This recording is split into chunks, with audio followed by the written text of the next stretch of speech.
We live in an age that confuses volume with validity. Look around you. The world is noisy. It is filled with people desperate to prove they are intelligent. They memorize facts to win arguments at dinner parties. They raise their voices to assert dominance in meetings. They wear their degrees and their job titles like armor, believing that if they are loud enough, the world will respect them. This is not intelligence. This is performance, and it is a fatal weakness. While the smart people are busy performing for the audience, there is another type of operator in the room. They are the ones you do not notice until it is too late. They do not seek validation, they seek leverage. They do not want to be the smartest person in the room. They want to be the one who decides who gets to stay in the room. This is the difference between academic intelligence and strategic danger. The academic mind wants to be right. The Machiavellian mind wants to win. If you have ever felt that you are playing a different game than those around you, if you find yourself observing the strings while others watch the puppets, then you are likely built for a different kind of existence. You are not designed to be a participant in the chaos. You are designed to be the architect of it. Today, we are dismantling the traits of the strategically dangerous. We are not talking about IQ scores. We are talking about control. Control over the self when the biological instinct screams for reaction. Control over the environment when confusion reigns. And, most importantly, control over the outcome when your opponents are blinded by their own emotions. If you recognize yourself in the 7 traits we are about to analyze, understand this. You possess a dangerous psychological framework. It is a gift, but only if you discipline it. Without discipline, it is merely alienation. With discipline, it is power. Before we descend into the analysis, a warning. The algorithm favors the loud and the shallow. Content like this content that reveals the uncomfortable mechanics of human nature is often buried. If you wish to continue accessing these files, and if you want to ensure this channel remains in your feed, you must signal your intent now. Subscribe. Not for me, but to train your own algorithm to prioritize strategy over entertainment. Secure your line of communication. Now, let us begin the diagnosis. The first sign of a dangerous mind is a mastery of the void. We call this the vacuum of presence. Most people are terrified of silence. In social psychology, there is a concept known as awkward tension. When a pause in conversation stretches too long, the average person feels a physical compulsion to fill it. They become insecure. They worry they are being judged. And so, they speak. They babble. They offer information that was not requested. The strategist does the opposite. You treat silence not as an absence of activity, but as an active interrogation technique. You understand that attention is a currency, and you are a miser. You do not spend it recklessly. When you are in a negotiation, or a conflict, or even a casual conversation, you are comfortable with the pause. You let the silence hang in the air like smoke. You watch as the other person fidgets, breaks eye contact, and eventually cracks. In their attempt to fill the void you created, they reveal their hand. They tell you what they are afraid of. They tell you what they really want. They offer concessions they didn't need to make, simply to end the discomfort of your silence. If you find that you speak 20% of the time and listen 80% of the time, you are weaponizing the vacuum. You are becoming a blank screen upon which others project their insecurities. You remain a ghost, unreadable and unscannable, while they become an open book. This is the investor's mindset applied to social dynamics. The amateur pays with words. The professional collects with silence. The second trait is what we define as forensic empathy. Do not mistake this for kindness. Conventional empathy is emotional resonance, feeling what others feel. That is useful for connection, but it is useless for strategy. Forensic empathy is cold. It is surgical. It is the ability to detach yourself completely from the story someone is telling you and instead read the structure of their desire. The dangerous mind knows that human beings are terrible liars, but their behaviors are always honest. Words are curated, intentions are fabricated, but behavior under pressure? That is the truth. You do not listen to sentences. You read purpose. When someone approaches you with a smile, the average person thinks they are friendly. You think, why now? Why me? What has changed in their environment that makes my utility necessary to them? You look for the glitch in the matrix. The colleague who is suddenly supportive after a management change. The friend who only calls when their relationship is failing. The partner who changes their story depending on who is in the room. If you find yourself instinctively calculating the hidden return on investment of every interaction, you possess this trait. You are not cynical, you are observant. You understand that everyone is the hero of their own movie, and they will burn your script to save theirs.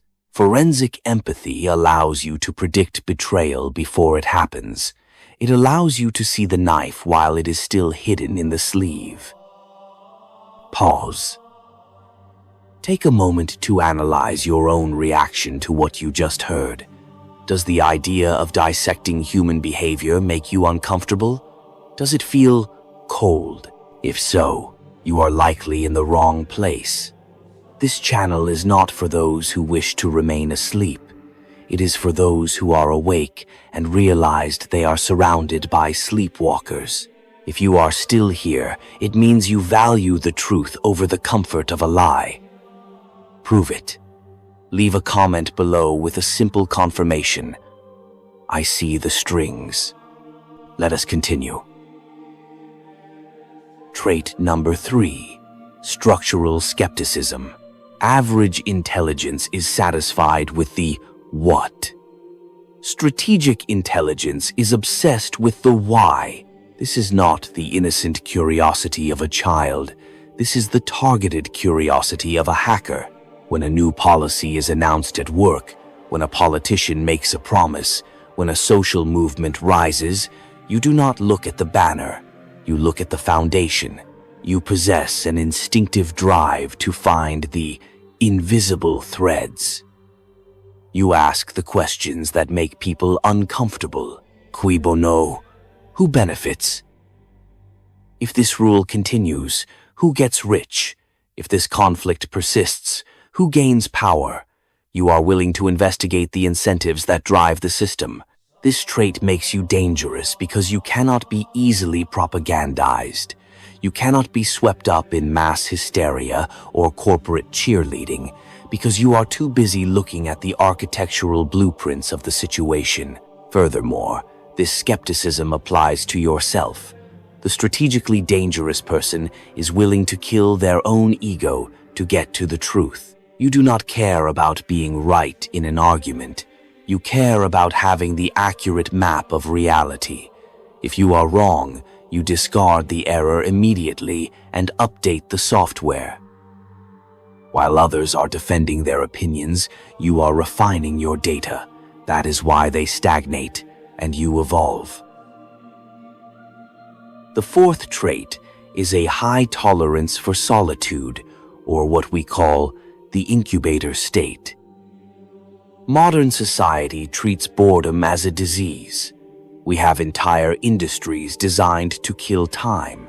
Apps, streaming, endless scrolling, all designed to ensure you never have to be alone with your own thoughts for more than 30 seconds. But for the mind architect, boredom is not a problem. It is a production facility. You understand that deep strategy requires depth of thought, and depth cannot be achieved in the shallows of constant distraction. A distracted mind is a pliable mind. It is easy to steer a person who cannot sit still. Machiavelli wrote, "Never in peaceful times stand idle." This does not mean you must always be working. It means that when the world is quiet, you are building your reserves. You are simulating future scenarios. You are planning your next 3 moves while others are reacting to their notification screens. If you find that you crave time alone, not because you are antisocial, but because you need to process, plan, and recharge, this is a sign of power. Solitude is where the weapon is forged. The public arena is simply where it is used. If you are comfortable in the silence of your own company, you are already ahead of 90% of the population who are running from themselves. Trait number 5, performance nullification. There is a desperate need in most intelligent people to be recognized. They want the applause. They want the credit. They want to be seen as the genius. This is a trap. As Robert Greene teaches, never outshine the master. But we take it further. Never shine at all, unless it serves a specific purpose. The strategically dangerous person renounces the performance. You realize that intelligence is a private tool, not a public costume. If you are obsessed with proving you are smart, you stop using your intelligence and start performing it. You become predictable. You become a target for envy. The ghost strategist is content to let the loud person take the spotlight. Let them have the glory. Let them have the attention. Because with the attention comes the scrutiny. You prefer the leverage. You are the one whispering the idea to the king, not the one wearing the crown. You are the one writing the policy, not the one reading the speech. If you have ever played dumb to catch someone in a lie, if you have ever allowed someone to underestimate you so they would drop their guard, then you understand the power of nullifying the performance. You are playing the long game. You are willing to be ignored today so you can win tomorrow. A question. How many people do you know who would actually understand what we are discussing right now? Think of your circle. Most would call this cynical or overthinking. They are the reason you are watching this channel. You are looking for the vocabulary to describe what you already see. So subscribe to the channel and send that signal to the algorithm that you are part of the minority that values the cold truth. Trait number 6 is the art of implanted sovereignty. This is the highest form of persuasion. Amateurs argue. They try to force their ideas into the minds of others using logic and facts. They meet resistance. This is natural. The human mind is designed to reject foreign objects. When you push, people push back. It is a defense mechanism for their ego. The dangerous mind does not push, it guides. You understand that people do not fight ideas. They fight the feeling of being handled. They fight the feeling of losing agency. So, you do not tell them the answer. You ask the surgical questions that lead them to the answer.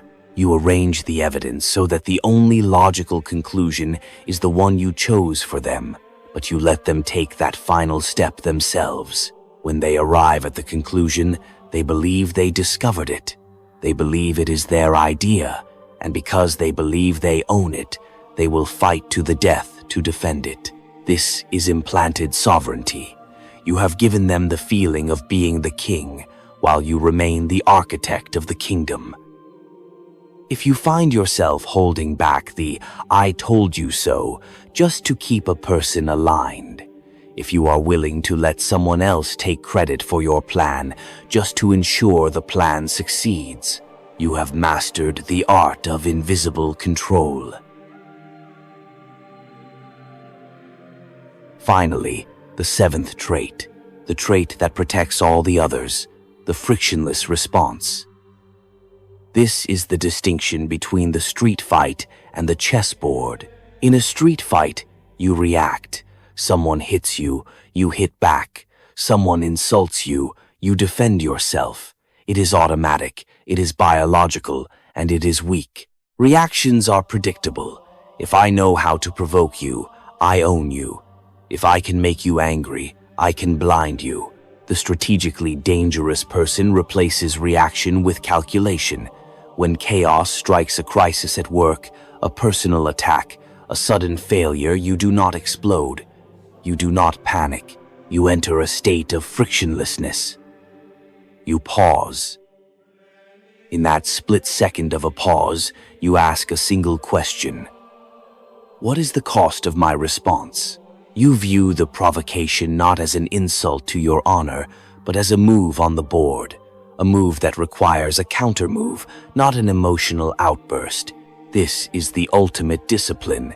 It is the ability to feel the anger, feel the fear, and yet act as if you feel nothing. You choose the path of least resistance to power. Sometimes that means fighting back. Sometimes it means doing nothing and letting your enemy destroy themselves. But the choice is always yours. It is never dictated by the emotion of the moment. The world is full of talented people who lose. They lose because they speak too early. They trust too fast. They need the applause too much. They react to every stimulus like a lab rat in a cage. But if you possess these 7 traits, the vacuum of presence, forensic empathy, structural skepticism, the incubator state, performance nullification, implanted sovereignty, and the frictionless response, then you are playing a different game. You are dangerous not because of what you can do to others, but because of what others cannot do to you. They cannot provoke you. They cannot deceive you. They cannot predict you. In a world of reactors, the calculator always wins. If you have made it to the end of this transmission, you have proven your attention span is intact. That alone places you in the top 1%. Now, solidify your position. Check the comments. If you see the affirmation, read it. If you are ready to accept the burden of your own intelligence, leave your mark. Write this. I am the architect. Subscribe to the channel. The next briefing is already being constructed.